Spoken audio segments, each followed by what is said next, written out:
Praise the lord. ప్రియులారా, ఈ ఉదయకాల సమయంలో దేవుని వాక్యాన్ని చదువుకుందాం.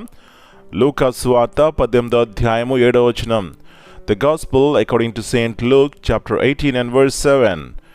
దేవుడు తాను ఏర్పరచుకున్నవారు దివారాత్రులు తన గూర్చి మొరపెట్టుకొని చుండగా వారికి న్యాయము తీర్చడా?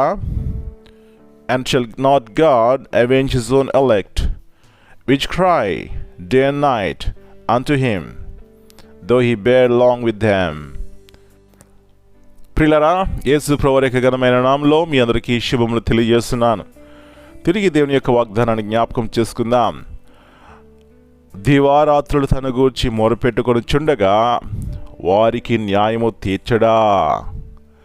ఈ యొక్క మాట మన జీవితమునకు ఒకసారి అన్వయించుకుంటే, మొర అనే మాట ప్రియులారా, ఎవరైనా దుఃఖంలో, వేదనలో, బాధలో, కష్టంలో ఉన్నప్పుడు మొర అనే వర్డ్ వారికి అర్థమవుతుంది. ఎందుకంటే మొరపెట్టినప్పుడు సహాయం కొరకు ఎదురు చూస్తాం, మొరపెట్టినప్పుడు ఆదరణ కోసం ఎదురు చూస్తాం, మొరపెట్టినప్పుడు సంతోషం కొరకు ఎదురు చూస్తాం.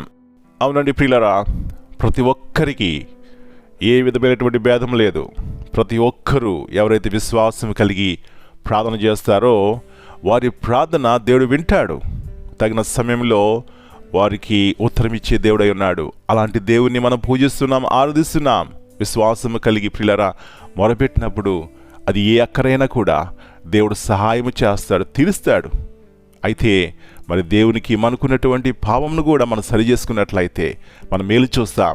కాబట్టి ప్రియులారా, ఈ గొప్ప వాగ్దానాన్ని ఉచితంగా దేవుడు మనకి ఇచ్చినాడు. కాబట్టి ఈ సమయమైనా ఆయన దగ్గరికి వెళ్ళి మనం మొరపెట్టవచ్చు. అది ఎటువంటి సమస్య అయినా కూడా దేవుడు జయమిస్తాడు.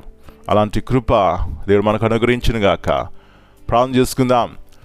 గొప్ప దేవా, పరిశుద్ధమైన దేవా, మా ప్రార్థనలు వినే దేవా, తగిన సమయంలో జవాబిచ్చే దేవా, మీకు వందనాలు చెల్లిస్తూ మిమ్మల్ని ఆరాధిస్తున్నాం. తిరిగి నూతన వారపు ఆరంభ దినాన్ని మేము ప్రారంభిస్తున్నప్పుడు ప్రభువా, మా యొక్క మార్గములు సరళముగా అవ్వాలన్నా, మా ఉద్దేశములు ప్రభువా సఫలమవ్వాలన్నా, మేము మా జీవితంలో సంతోషము కలిగి ఉండాలన్నా మీతో సహవాసము, ప్రార్థన, మొర మాకు అవసరము నాయన. అలాంటి ఆత్మీయ అనుభవంలోనికి ప్రతి ఒక్క నడిపించండి.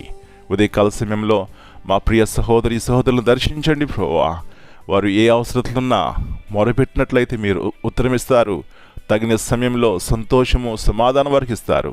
కాబట్టి ఈ లోతైన సత్యం గుర్తించి మీ వైపు చూసి మేలు పొందడానికి సహాయం ఇచ్చేయమని ఈ దినమంతా మీరు ఎక్కడి కింద భద్రపరచండి. మీరు మాతో ఉంటే మాకు మేలు, ఆశీర్వాదము, సంతోషము, సహాయం ఇచ్చేయండి. పరిశుద్ధాత్మ దేవుని యొక్క ప్రభా కార్యములు మా జీవితంలో నూతనపరచమని మనం మీ చేతికి అప్పగించుకుంటూ యేసయ్య అతి పరిశుద్ధమైన నామమును బట్టి ప్రార్థన చేస్తున్నాను తండ్రి. ఆమేన్. God bless you all.